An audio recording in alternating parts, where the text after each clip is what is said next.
Welcome to the Photography Opinion Podcast. We discuss all things photo, video, and camera related. I'm Ben Lucas. And I'm Stuart Marlantis. And this is Photo Op.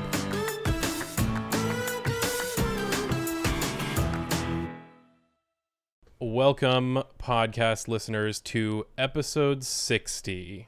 Episode 60 doesn't really mean anything because we did a one-year special, but since it's a nice round number, I'm going to call out episode 60. We've been doing it a while. That's great. We've been doing it a while. Well, last episode, we did a little test, a little in the news show where we talked about what's going on out there in the photography news sphere. And today we're doing another in the news special, but for our own personal projects. So you heard about the outside world, and now you're going to hear about the inside world, or at least our sphere of work. The news scoop that you won't hear on F-Stoppers. Exactly. You're not going to hear this stuff on F-Stoppers unless we suddenly become famous overnight. So yeah, today is the personal project update. We got a few projects to chat about. So what kind of projects are you working on, Stuart? I have 4 main projects to talk about. Whoa. I've got 1. Well, to be fair, mine are yours are part of a grand overall scheme, and mine are all very scattered, as usual for the stuff. Yeah. So what you got going on? Yeah. So I got them split up into more reasonable and then more difficult projects. So we can start with the reasonable or easier camp. One is this drone license thing. This is actually kind of a project for both of us. It is. But I'm doing some research, doing some practice. I kind of was re-inspired because as we mentioned in the last episode, now even if you're a recreational pilot, you have to take this trust exam, which is, you can't fail it. It's a really simple exam that the FAA believes will have some sort of impact, even though it will have probably zero impact. But that inspired me to start researching and actually get a real drone license. Fun fact, I used to operate commercially as a drone pilot way back in the early days. Before it was regulated. Yeah, before it was regulated and practically before we had like good gimbals mounted on drones and stuff, like when it was really early days and you just had to have a steady hand to get any good shots. I'm kind of getting back into it a little bit here and there. I've flown recreationally pretty consistently, but I'd like to refine my skills a little bit more and ideally get a license so that I can operate commercially again, or at least have the option to. So I'm doing some research into that. When will it exactly happen? I don't know, but soon. It is the summertime now, so it's the time to get it. It's the time to practice. It's the time to practice, and with that practice, you might as well just go ahead and do the whole license. There is rather tons of free instructional material out there, and there are some paid courses, and I'm kind of going back and forth comparing them to see what is the best thing. I think I'm going to try to do it for free. I'm going to try to find enough free good information out there so that you're not paying $100 to $200 to $300 on a course, but we'll see. If that's the best option, then that could be worth something. But yeah, a drone license / drone practice this summer. I actually did bring it to a location where I could fly it safely over the weekend, and then I didn't fly it. So that shows you how good the process is going so far. Dude, that happens to me all the time. I will bring either my 360 camera or my drone or like my GoPro with the small gimbal I have, and just always forget to break out any of them. I'll use my main camera, and then I'm like, oh, right, I have multiple niche cameras, and I just never use them. Yeah. Shot a little bit with the GoPro on some things, but didn't shoot with the drones. So that's actually for the best, because one of the things I visited was funny, because we just talked about this last episode, but I visited a bird nesting habitat on a beach. And if I had flown a drone there, I would have done the exact thing that I told everybody not to. And the funny thing is I didn't know it was there. I just kind of stumbled upon it while walking, and I'm like, well, it's good I didn't bring the drone because I wouldn't be using it anyway. It's funny. So the birds were safe. Oh, that's good. That's good. So you said you had 4 projects. What else you got going on? All right. Well, the second, what I would term the easy projects, is refining and finally compiling a voiceover reel. Fun fact, I've also operated as a voiceover artist, I guess you could say, although I think artist is a little bit of a silly term for me personally. But yeah, I've done some voiceover work in the past, commercial voiceover work, a little bit of acting kind of stuff here and there. I really enjoy it. I want to put a reel together so that I can finally do that. I've been talking about it for probably years at this point. Do I have any intention of being a full-time professional voice actor? Not really, but I would like to occasionally jump in on projects. And if you don't have a reel, nobody takes it seriously. So I've been doing some practice reads. I might even do some like audiobook narration as well as practice to build up my voiceover skills. I'm a little out of practice on that stuff. So yeah, working on a voiceover reel of all things for somebody who works mostly in the visual field. That's kind of a fun distraction where I can just use my voice. Also, just kind of refining my audio recording environment. This actually works okay, all things considered, since it's just a home office, but I am kind of fiddling with things and working on soundproofing and looking at options there. So one of these days, it would be really fun to take your camera, flip it around, and look at your desk and just tell the people about all the gadgets and gizmos and setup you got there. Yeah, you actually saw my desk recently, so you see the current setup. Yeah, it's a little crazy. But as I work from home full time now, I have kind of a ridiculous desk setup. So works for me. It's overkill, I won't deny, but it also isn't the best sonic environment for recording. No, you've got a lot of computers and fans going on right next to you. It works okay. This mic does a pretty good job of getting rid of a lot of that stuff, but I would like to have more of a, if not a dedicated space, then a better environment for this stuff. And as I've talked about before, that kind of folds into more of a real home studio space for recording stuff. I've kind of worked on that on and off, but I always fill that space with stuff and other projects that I'm working on, and I never keep it clean for pure studio use. So I will have to figure that out as well. But yeah, oh no! Tell me what that's like, not having a clean studio. I don't know, Stuart. I've been keeping the home office relatively clean. The home studio space in a small garage is not in the best state. But yeah, neither is mine. Well, that's cool that you're doing voiceover work. I'm actually working on the video reel, and we are one shot away from having a finished video reel. So close. We're this close. It'll be coming out on the YouTube channel soon. So that's cool. Yeah. All right. So second category. Now that we've covered the easier things, the harder things. So those are the more interesting things. Yeah. So the first one is something that I've worked on both professionally and increasingly personally in my own interests, is building a handheld, like, roving live stream rig. Now, you could say, well, I mean, just use your phone, and maybe use your phone on a handheld gimbal if you really want to go nuts with it. Yeah, that is how I've been operating a lot of my roving live streaming tests and some of the work I've done in the professional sphere, which works pretty well, to be fair, as a easy to start up kind of setup.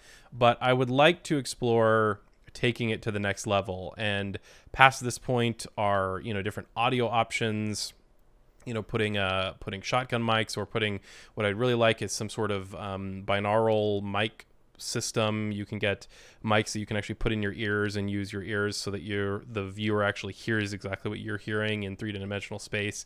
There's cameras, putting a small camera on some sort of handheld rig or gimbal that you can really get a very nice high quality stream out of. But of course, running that into a stream is difficult, right? You need something to process it. Stuart, you need to throw a Red Epic on a Switch pod. Yeah, Red Epic on a stream Switch pod, exactly.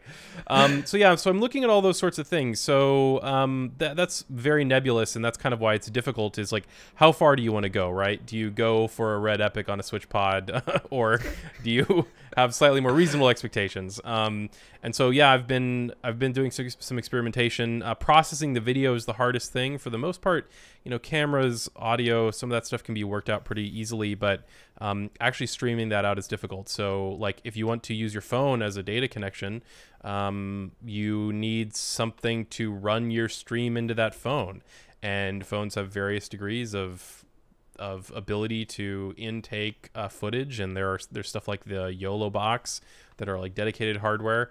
I don't really have a huge budget for this, so I'm just kind of seeing what I can throw together personally, and how much I can stretch an Android phone to take things in through its USB-C port. So yeah, it's been an interesting experiment so far. There's a lot of things I want to do for it, or do with such a rig, but it's something that increasingly is of interest to me.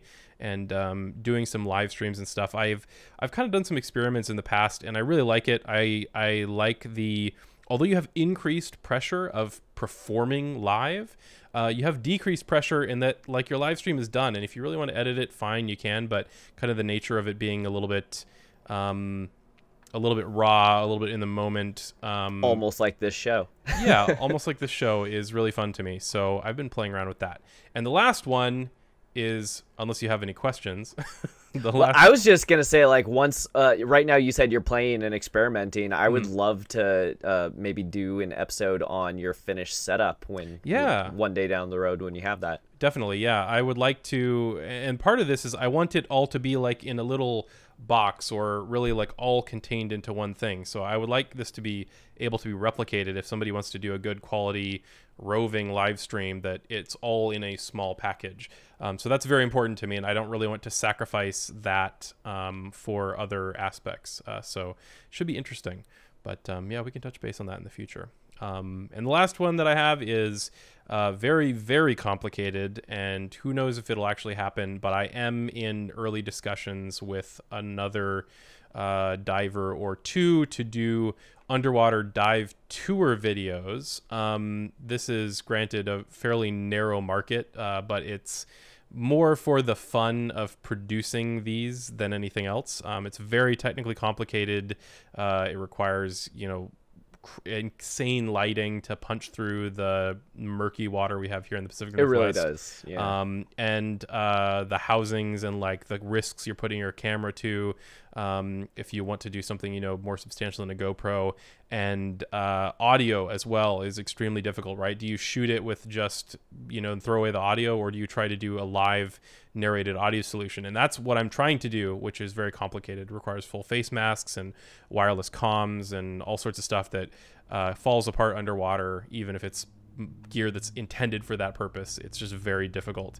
So yeah, I'm working on this underwater dive tours concept with a friend or two, and we'll see how that all works out. But that's the ultra complicated one. We're hoping to get that going this year, sometime this summer, but there's so many moving parts, and there's so much testing, and there's so many technical things that need to be solved, that is not anything I'm guaranteeing in the near future. There are so many pieces. Let's just shoot one little thing. There's so many pieces that have to go right. Well, you also just said that you have 4 different things that you're working on. So, correct. One at a time. One at a time. They'll come out. But yeah, I'm insisting. So, well, I shouldn't say insisting. Maybe that's strong wording. But I am very, very excited about live narration. A host actually narrating while they're diving in that environment. I think that brings a much more personal touch than a disembodied voice that's narrating later, as much as I just talked about enjoying voiceovers. I think being there in the moment and narrating it and being there live is really cool. and I would really like to make that happen. Very, very few productions are able to pull that off, and pretty much you only see it in like Nat Geo and really high budget like Discovery style stuff. So I am trying to put together that kind of experience on a very low budget for somebody that doesn't work for those organizations. So we'll see how well I can do it, but I do have a lot of the equipment already. So it's possible. It's just complicated. It is possible though. We'll see. I'll be like the only person in the world who does this as a non Nat Geo or Discovery Channel person if I can pull it off, but we'll see. We'll see. And I'm not saying that I'm hosting it either, by the way. I might just do production stuff. We'll see. No guarantees it'll actually appear on camera. Well, that sounds neat. You have a lot of varied different projects ahead of you. Yeah, I'm scattered with this stuff, probably to my detriment because I'm not focusing on one thing and doing it well. I'm trying to do a lot of different things at the same time. So don't be me, kids. Do one thing well. This is how I work, which is be an extreme generalist and bounce around. He says making a lot of money for a tech company because he's a magical unicorn of skills. Well, yeah. Yeah, I do too many different things. It's ridiculous. But yeah, enough about me. I've talked way too much about myself. So what about you, Ben? What are you working on? I don't have anything nearly as fascinating as underwater dive tours. I'm just shooting sexy photos of nerdy people. So I mean, that's exciting. I am doing my second Galactic Pinups calendar, which I keep talking about because it's on Kickstarter right now, galacticpinups.com. We talked about this a little bit on how to have a successful Kickstarter, and the irony of it is I was really hoping to get it funded like day one, and we're not quite there yet. Oh, where are you at? We're at 66%. So we still got some time left. We're still going. Mm-hmm. It'll definitely get there. But yeah, its progress has slowed a little bit, and I think a lot of that is in part of when I launched the Kickstarter for the first one. 7 of the photos were already finished, and I put them on the Kickstarter page and said I'm finishing the other ones right now. And when I launched this one was finished. And that was simply because COVID delayed the production schedule. But hey, when does a Kickstarter have to come out for me to actually print a calendar? That doesn't change regardless of COVID. So I actually just now, like 2 days ago, finished shoot number 7. And for this particular one, I'm actually outsourcing some of the more complicated edits because the last calendar, there was only one photo that had a completely fake background. There was one photo where I shot it in a room, and then I shot these board sets, like theater prop sets, essentially, that we made. Mm-hmm. And what I did was I basically replaced the wall with the texture of the theater prop set to like make a new fake room. But besides that, there's only one that was actually like a fake composite. Everything else was a real set on a real place. And when Reddit screamed, bad Photoshop, my nephew can do better, I'm like, except it wasn't Photoshop. So there's that. But this one, most of them are Photoshopped. Even the ones that I planned on doing in person had some kind of hitch that I'm trying to composite. So I picked out 4 that we can kind of talk about, like behind the scenes and like what goes into a photo shoot and stuff that I think are interesting to people.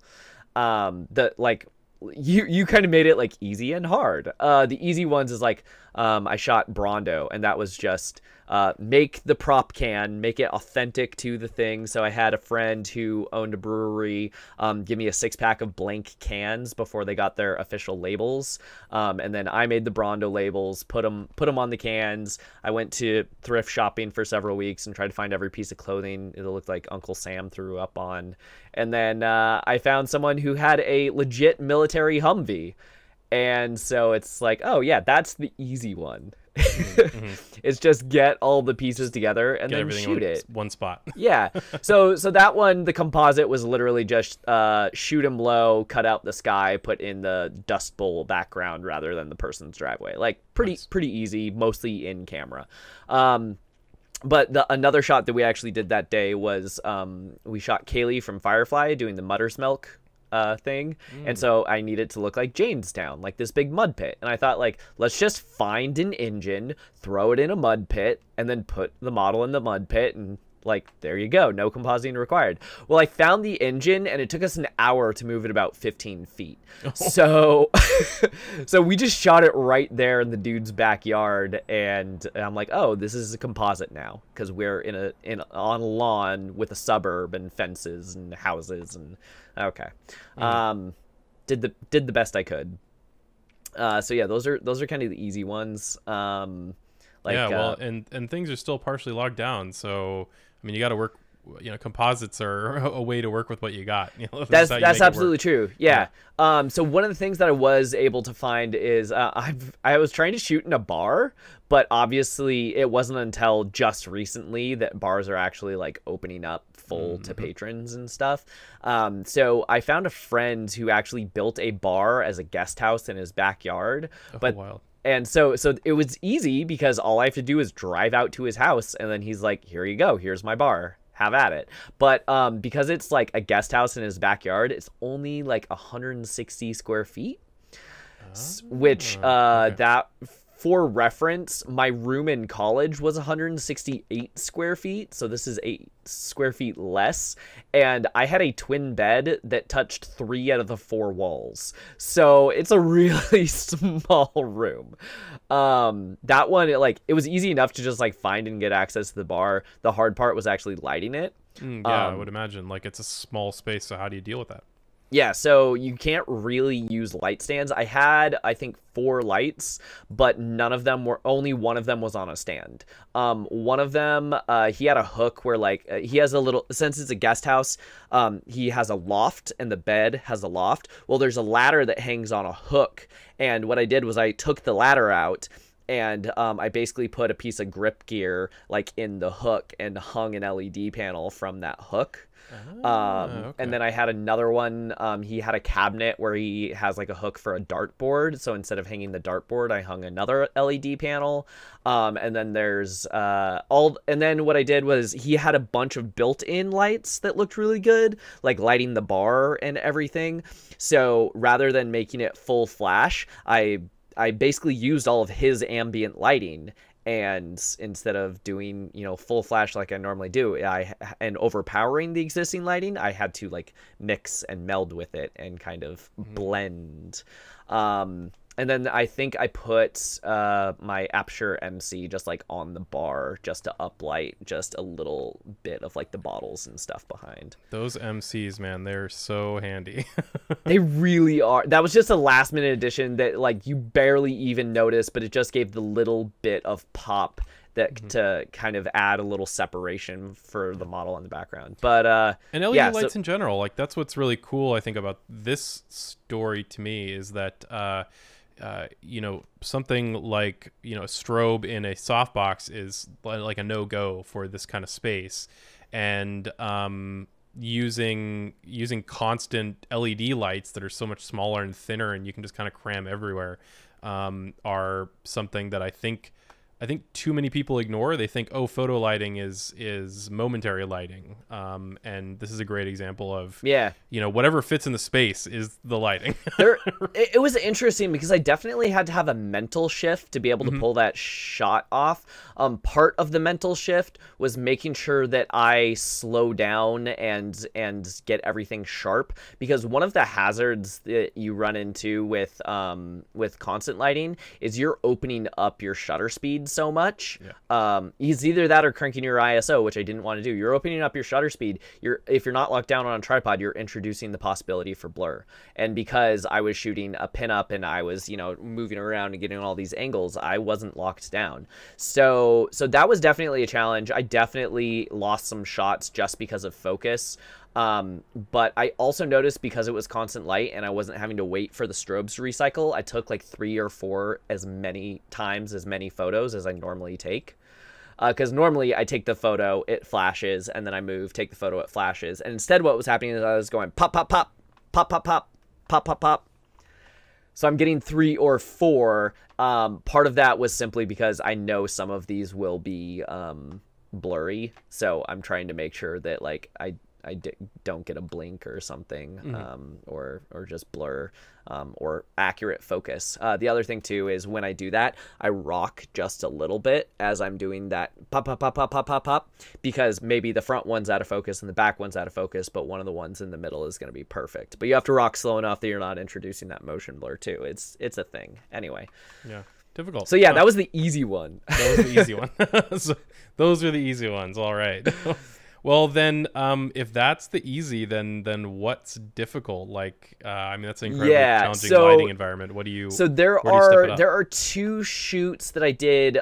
They were here in the studio, so it was a lot easier for me to wrangle. But the amount of prep required and planning, and then the actual shoot day itself was tremendous. So one is we shot a gender bent Willy Wonka.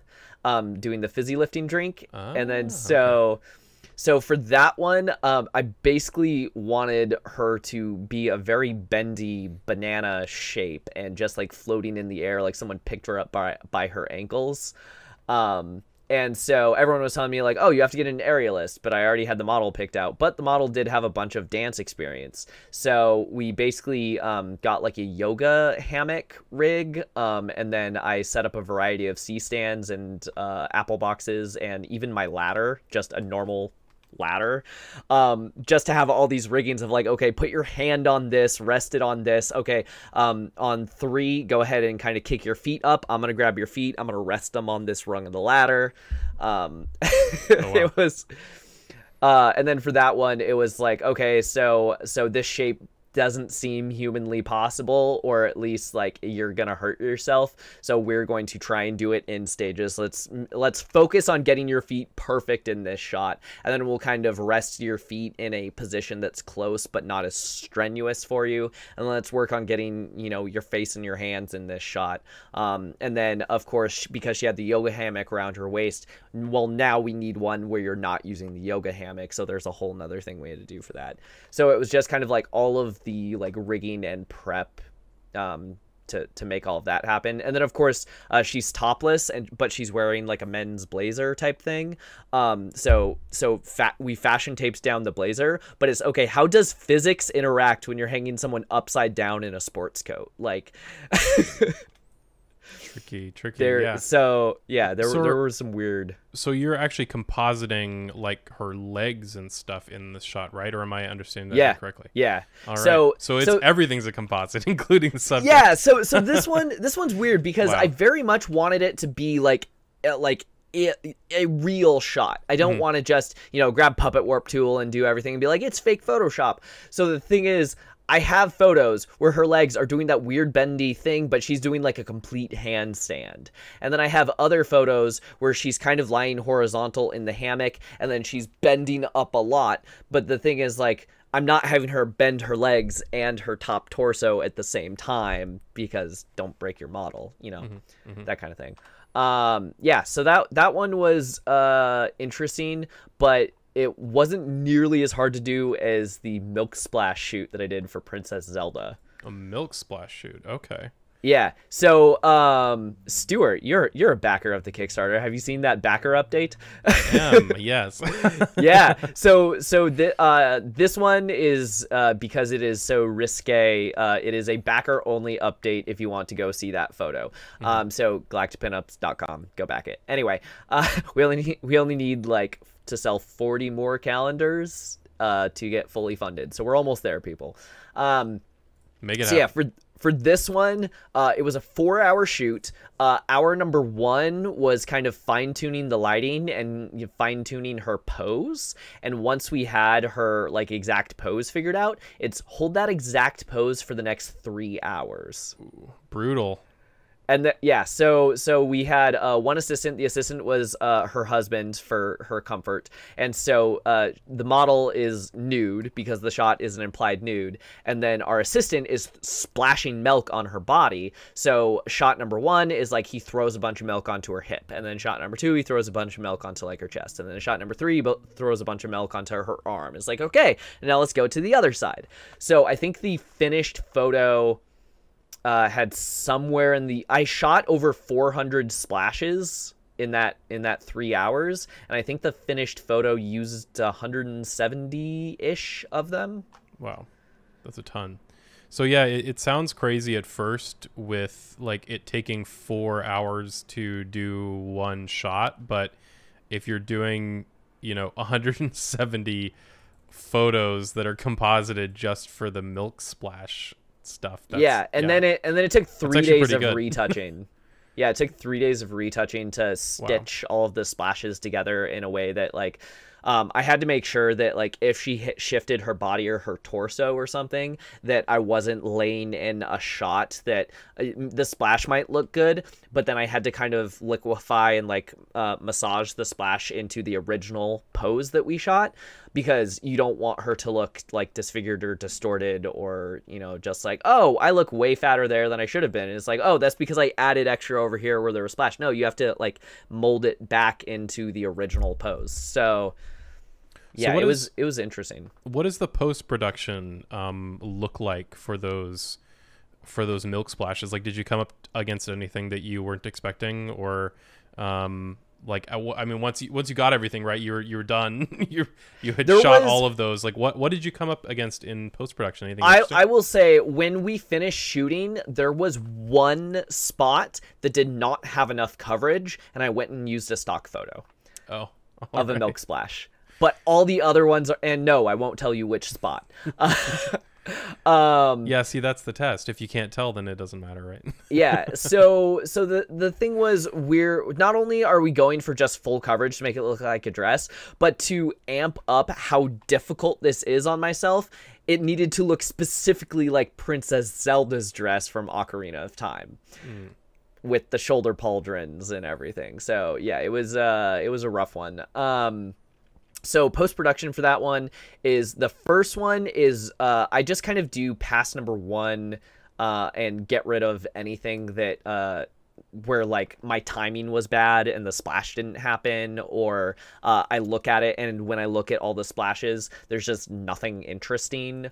So I just kind of go through and I just immediately cull out all the garbage. And then shot number 2 was, we had a variety of different ones. So we had small splashes, big splashes, and pores, because all 3 of those interacted with how the milk kind of came off her skin differently. So the small splashes were really targeted and I got some really good shapes. The big splashes didn't give me shapes as much, but they got a lot more skin coverage. But then there were some spots where the splashes just were not working, and it was just leaving a bunch of kind of like water droplets and lumps. And I wanted the milk to be smoother, kind of like running down her like shoulders and chest. So that one is, we did pores. So I kind of put them into the 3 different stacks. I let my computer render overnight to build this insanely large file that would not save. It was 40 something gigabytes. Oh wow, for a single file. Yeah. So the thing is, like, it would save as a PSB technically, but it wasn't Photoshop that had the limitation. It said, I'm sorry, you're out of RAM, you cannot save this file. Before I click save or my computer crash, I basically looked at all my layers and I threw everything down to like 20% opacity so I can kind of see them all on top of each other, and then just kind of went through and did another round of culling, just kind of toggling layers on and off until I had like a rough idea of everything. And then I got it down to like a 17 gigabyte file. And then from there on, it's just like, okay, that took like a full day just do that part, and now the actual Photoshop part begins, where you're actually like it was all shot in studio, so there was no color adjustment or anything that needed to happen. But there were definitely some like opaqueness issues. We watered down the milk near the end of the shoot just a little bit too much because we were trying to warm it up so she was comfortable. But then it was like it looked more like clear liquid rather than milk liquid. So I was going to ask why you watered it down. So you were watering it down we were adding a little bit of hot water to just warm it up. Yeah. All right. Tricky stuff. Wow. Yeah. running out of RAM to save a single photo, I guess, is about as peak difficulty as you possibly can get. And yeah, so the thing is, like, I was also shooting this with my 5DS, so it was stacked 200. It was 250 megapixel files all into a single stack. Yeah, it was nuts. Crazy. In RAW, because that's how I roll, yo. That's how you do it. So yeah, the pinup calendar has been a lot of fun. It's been a lot of work. The next things that I need to find are a wooden tub, a taxi, and I believe a big cargo crate. All right. So those are teasers for the next couple of shoots I have coming. Yeah, and if you back the project, then you will see those teasers and the progress as it happens. And the finished photo of the milk splash. Exactly. Yeah, you'll see the milk splash photo. So definitely go back at what you said. You only had like 40 left. Yeah. So it's close. a lot of backers get multiple calendars. So I go by how many calendars, not how many backers. So we are 40 calendars away from hitting our goal. We're pretty close. It's going to be a print run of 500. So that tells you, like, we're almost there. Yeah, nice. We're getting there. Nice. Yeah, so everybody go back the project. GalacticPinups.com will redirect you directly to the Kickstarter. Yeah, and if you've already backed it, maybe get some more for friends and family. All right. So, yeah, that's been some personal projects of the easy and difficult varieties. Maybe and here we thought this was going to be a short episode. Yeah, maybe the insanely difficult variety. I haven't run out of RAM on anything recently, so I can't say that I'm doing anything that's that taxing. But, yeah, crazy stuff. So, yeah, episode 60, another news episode, but for personal projects. Now you know what's going on in our life. You little stalkers, you. We do hope that you enjoyed this one. Be sure to go back the pinup calendar if that's the thing that interests you, or just make sure you subscribe to whatever podcast platform, share, tell your friends. Find us on YouTube. All of that helps promote the channel. For sure. And if you are so inclined, we also have a Patreon. It is patreon.com/nomcreative. There's a link to it everywhere. Thanks for listening. If you have questions or ideas for future episodes, you can email us at hello@photo-op.show. Watch us on Ben's YouTube channel at nomcreative. As in Om Nom Nom. Share this with a friend, and you can listen to Photo Op anywhere podcasts are sold. Or download it. 'Cause it's free.